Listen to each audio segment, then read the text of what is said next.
Shalom adik-adik, selamat hari Minggu. Bagaimana kabarnya adik-adik semua? Roso berharap kita semua dalam keadaan baik-baik saja ya. Pada hari Minggu ini kita akan bersama-sama kembali beribadah kepada Tuhan. Kita boleh memuji Tuhan dan kita akan mendengarkan firman Tuhan.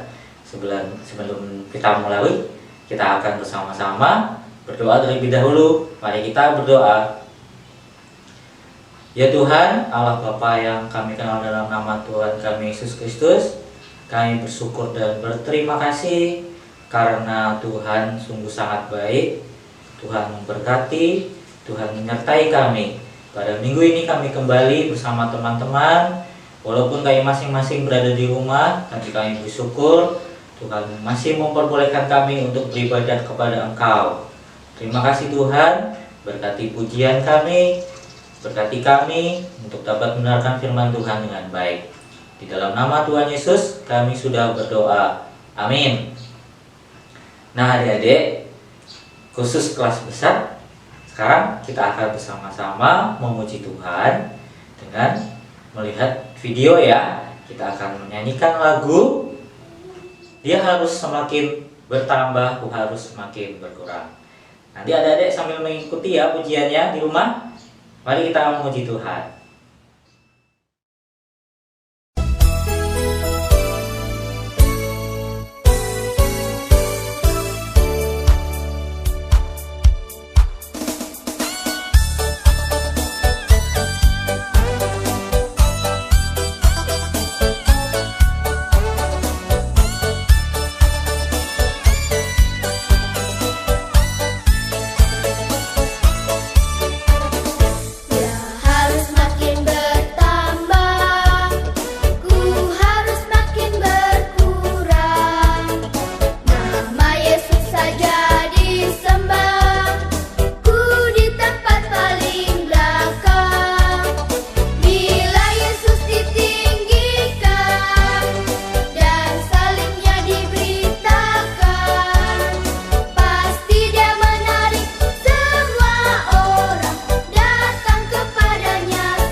Nah adik-adik, tadi kita sudah bersama-sama memuji nama Tuhan. Sekarang waktunya kita akan belajar mengenai firman Tuhan. Sebelumnya kita kembali akan berdoa ya. Mari kita berdoa.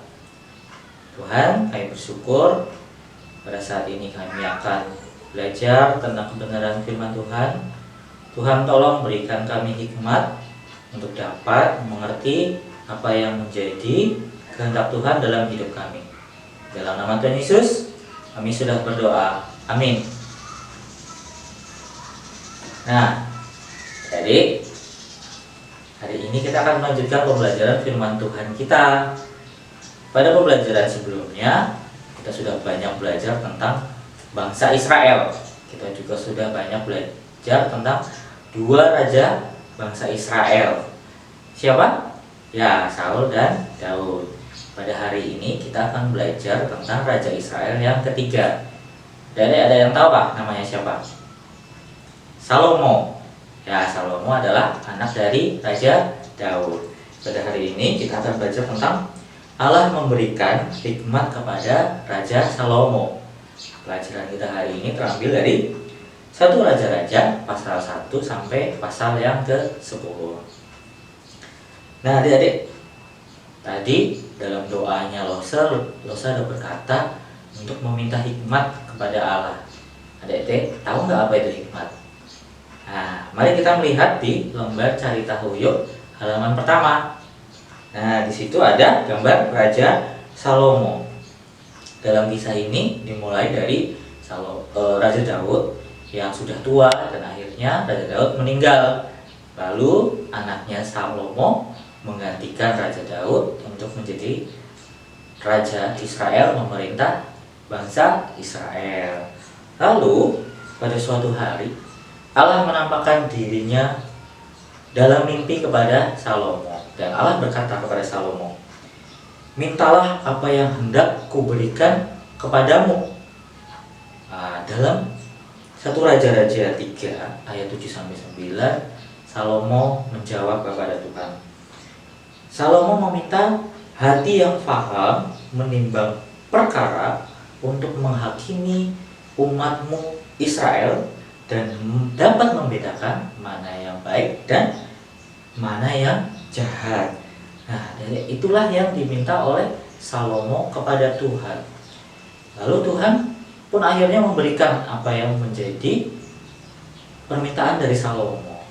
Nah, dalam lembar Carita Huyuk yang pertama, adik-adik bisa melihat di situ 3 hal yang diberikan Allah. Yang pertama, kemampuan. Hikmat adalah yang pertama, kemampuan yang diberikan Allah dan dikembangkan menjadi sebuah keterampilan. Nah, yang kedua, Allah juga memberikan pengetahuan dan kemampuan untuk membuat keputusan yang tepat kepada Salomo dalam memerintah bangsa Israel. Dan yang ketiga, menunjukkan pertimbangan yang baik kepada Salomo. Apa yang harus dipikirkan, apa yang harus dilakukan, dan apa yang harus dikatakan oleh Salomo. Itu 3 hal yang diberikan Allah. Tapi adik-adik, ada juga hal-hal yang tidak diminta oleh Salomo tetapi diberikan oleh Allah. Nah, sebelumnya kalau misalnya adik-adik ditanyai oleh Allah, adik-adik mau meminta apa? Ditanya oleh Allah untuk meminta apa yang harus aku berikan kepadamu, kata Allah pada kalian. Adik-adik minta apa? Kekayaan, ya, terus kekuasaan mungkin, kesehatan, atau mainan, ya. Nah, tetapi Salomo tidak meminta hal-hal seperti itu, ya. Walaupun Salomo tidak meminta, tetapi Allah memberikannya kepada Salomo. Allah juga memberikan kekayaan, Allah memberikan kemuliaan, Allah memberikan umur panjang kepada Salomo. Tetapi ada syarat yang harus Salomo lakukan. Syaratnya itu apa? Syaratnya yaitu Salomo harus mengikuti semua jalan yang ditunjukkan Allah, dan Salomo harus mengikuti setiap peraturan dan perintah Allah. Jadi semuanya itu diberikan kepada Allah, asal Salomo terus melakukan apa yang menjadi perintah Allah. Nah, bagaimana dengan kita adik-adik? Apa kita bisa mendapatkan hikmat seperti Salomo? Tentu saja kita bisa. Bagaimana caranya? Kita bisa berdoa kepada Allah meminta hikmat. Apabila kita sungguh-sungguh, pasti Allah akan memberikan kepada kita hikmat sesuai dengan apa yang Tuhan berikan kepada kita. Nah, yang kedua adik-adik, selain menjadi raja yang penuh hikmat, Salomo juga dipercayakan Tuhan untuk membangun bait suci atau bait Allah. Nah, jadi saat pemerintahan Raja Salomo, bangsa Israel membangun bait Allah sebagai tempat untuk menyembah Allah. Adik-adik tahu nggak sebelumnya bangsa Israel menyembah Allahnya di mana? Di kemah suci. Ya, kemah suci itu dulu dibuat oleh bangsa Israel waktu dalam pimpinan Nabi Musa. Yaitu kejadiannya pada saat bangsa Israel keluar dari tanah Mesir. Nah, adik-adik kita bisa melihat di lembar Carita Huyuk di halaman yang kedua. Di situ kita akan melihat perbedaan kemah suci dan bait suci. Nah, adik-adik bisa melihat gambarnya. kita akan melihat beberapa perbedaan antara kemah suci dan bait suci. Adik-adik bisa melihat tadi di bawahnya gambar ini ada pertanyaan-pertanyaan yang bisa adik-adik isi ya. Adik bisa melihat siapa yang menjadi pemimpin waktu pembangunannya. Adik-adik bisa melihat bagaimana ukuran antara kedua bangunan itu. Adik-adik bisa melihat strukturnya bagaimana, yang satu bisa dipindah, yang satu tidak bisa dipindah atau permanen. Adik-adik juga bisa melihat dindingnya terbuat dari apa dan lain-lainnya. Nanti adik-adik bisa membacanya di dalam ayat Alkitab yang ada di lembar Carita Huyuk dan bisa mengisi titik-titik dalam pertanyaan-pertanyaan itu.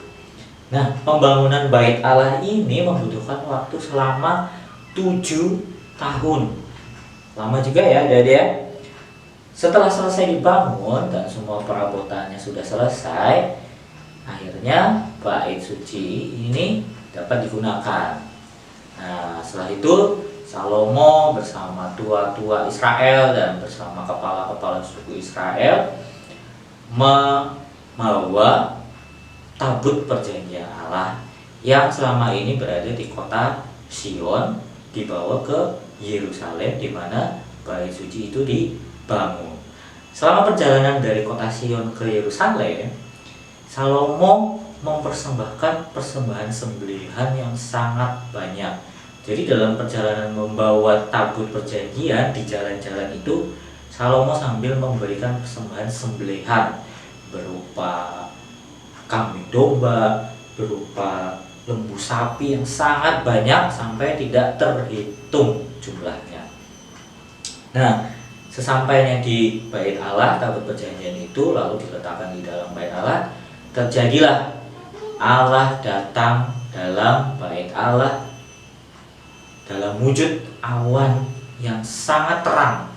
Di situ para imam melihat, Salomo melihat, orang-orang melihat, di situ sangat ketakutan dan mereka sujud menyembah kepada Allah. Jadi, nah, setelah kejadian itu mereka sangat bersuka cita dan Salomo di situ memimpin ibadah syukur, ibadah pentahbisan bait Allah, ibadah peresmian bait Allah, dan di situ juga melakukan perayaan tentang peresmian bait Allah. Nah, kita akan melihat di lembar Carita Huyuk di halaman selanjutnya, halaman 4. Apa sih yang terjadi dalam perayaan pentahbisan bait Allah itu? Nah, di situ ada dari bacaan 1 Raja-Raja ayat 8 pasal 8 ayat 54 sampai 66. Setelah adik-adik nanti dibaca di rumah, adik-adik bisa melingkari pertanyaan di bawah, mana yang benar, mana yang salah pernyataan di bawah ya. Nah, sambil langsung bantu ya. Yang pertama, pernyataan itu adalah benar. Dalam perayaan pentahbisan bait Allah, Raja Salomo mempersembahkan 22.000 ekor lembu sapi dan 120.000 ekor kambing. Sangat banyak ya, 22.000 dan 120.000 hewan. Di situ Salomo mempersembahkannya kepada Allah dengan cara disembelih sebagai korban bakaran. Hewan-hewan itu semuanya sebanyak 22.000 dan 120.000 semuanya disembelih, lemaknya diambil lalu dibakar sebagai persembahan bakaran dan juga sebagai persembahan sajian. Pada saat itu banyak sekali orang berkumpul di tempat itu dari seluruh penjuru Israel. Mereka berkumpul di situ dan perayaan itu berlangsung selama 7 hari. Tadi pembangunan bait suci selama 7 tahun dan setelah itu perayaannya selama 7 hari. Nah, adik-adik, jika sekarang adik-adik pergi ke Yerusalem, adik-adik tidak akan menemukan bait Allah ini yang dibangun oleh Salomo, karena sekitar 375 tahun setelah bait Allah ini dibangun, bait Allah ini dibakar oleh musuh-musuh bangsa Israel. Di situ perabotannya juga dibawa oleh mereka. Setelah itu beberapa tahun kemudian Bait Allah dibangun kembali. Tetapi 40 tahun setelah Tuhan Yesus mati dan bangkit, Bait Allah ini kembali dibakar oleh bangsa Romawi. Jadi di mana sekarang Bait Allah? Nah, Bait Allah adalah tempat Allah berdiam. Setelah Yesus datang, Tuhan Yesus itu kan Immanuel ya, yang berarti Allah beserta kita. Setelah kematian dan kebangkitan Tuhan Yesus, ada namanya hari di mana turunnya Roh Kudus kepada murid-murid Tuhan. Di situ juga setelah itu para murid-murid Tuhan memberitakan Injil dan banyak orang percaya kepada Allah, percaya kepada Tuhan, dan mereka pun mendapatkan Roh Kudus. Jadi sampai sekarang Roh Kudus ada di dalam umat-umat Kristus, umat-umat Kristen. Jadi kita juga mendapatkan Roh Kudus. Jadi kita adalah bait suci Allah. Kita adalah sebuah bait suci yang hidup.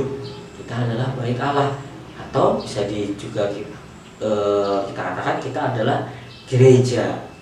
Nah, gereja itu tidak sekedar bangunan ya adik-adik. Gereja itu juga adalah orang-orang yang ada di dalamnya. Gereja itu adalah semua orang, umat yang percaya kepada Tuhan. Nah, adik-adik, jadi sekarang kita adalah sebuah bait Allah. Bagaimana sikap kita menjadi bait Allah? Kita harus hidup kudus. Kita harus mengikuti, percaya kepada Tuhan, dan mengikuti setiap perintah-perintah Tuhan. Nah, dalam 1 Petrus 2 ayat 4-5 yang ada di lembar Carita Haloyo 4 di bagian bawah, kita disebut sebagai batu hidup yang dibangun untuk membangun bait Allah atau membangun gereja. Untuk membangun bait Allah, kira-kira apakah cukup hanya satu batu? Tidak ya, memerlukan banyak batu hidup. Kita memerlukan banyak orang-orang percaya kepada Allah. Kita memerlukan umat-umat Tuhan yang lain untuk membangun bait Allah yang hidup, yaitu rumah rohani, sebuah gereja. Jadi setiap gereja itu memerlukan orang-orang yang ada di dalamnya. Seperti Bose dan adik-adik, kita semua dipakai Tuhan untuk membangun sebuah gereja yang hidup. Kita mempunyai tugas masing-masing di dalam gereja, mempunyai fungsi masing-masing di dalam gereja, baik Bose maupun adik-adik. Kira-kira contohnya apa? Adik-adik bisa mengambil bagian dalam ibadah, baik itu sekolah minggu atau ibadah di umum gereja. Adik-adik bisa ikut memuji Tuhan, berdoa, mendengarkan firman Tuhan. Adik-adik di dalam gereja juga bisa membantu, contohnya membantu membersihkan gereja, ya, membantu menolong adik-adik kalian yang lebih kecil, dan juga kita juga bisa menjenguk orang-orang yang sedang sakit, orang-orang yang sedang kesusahan, ataupun orang-orang yang sudah tua. Kita bisa menjenguk dan menghibur mereka. Dan yang terpenting lagi, kita juga harus mengasihi orang tua dan saudara teman-teman kita. Gitu ya adik-adik. Nah, adik-adik, sampai di sini pemberitaan firman Tuhan yang bisa Bose sampaikan. Kiranya adik-adik bisa mendengarkan dengan baik. Kiranya adik bisa mengetahui apa yang menjadi maksud Tuhan dalam hidup adik-adik. Untuk ayat hafalan kita pada hari ini terambil dari 1 Raja-Raja pasal ke-8 ayat 23. 1 Raja-Raja pasal 8 ayat ke-23. Di adik-adik bisa dihafalkan dan bisa mengirimkan videonya kepada Bose melalui WA di grup ya. Oke, adik-adik, sekarang kita akan bersama-sama menutup ibadah kita di dalam doa. Mari kita berdoa. Tuhan, kami bersyukur dan terima kasih kami sudah mendengarkan firman Tuhan. Kiranya Tuhan memberkati apa yang sudah kami dengar, yang sudah kami pelajari tentang Salomo dan bangsa Israel. Kami boleh menjadi anak-anak yang menjadi batu hidup sebagai dipakai untuk membangun bait Allah. Kami meminta hikmat kepada Engkau ya Tuhan, sebagai anak-anak Tuhan. Biarlah Tuhan memberikan kami kemampuan, keterampilan untuk melayani Engkau. kami boleh mendapatkan hikmat untuk mengerti apa yang menjadi kehendak Tuhan, apa yang harus kami pikirkan, apa yang harus kami katakan, dan apa yang harus kami lakukan sebagai anak-anak Tuhan. Terima kasih ya Tuhan untuk semuanya ini. Kiranya Tuhan memberkati anak-anak-Mu. Kami boleh kembali beribadah kepada Engkau di minggu depan. Terima kasih Tuhan. Di dalam nama Putra Tuhan kami Yesus Kristus kami sudah berdoa. Amin. Selamat hari Minggu adik-adik. Sampai jumpa. Tuhan Yesus memberkati.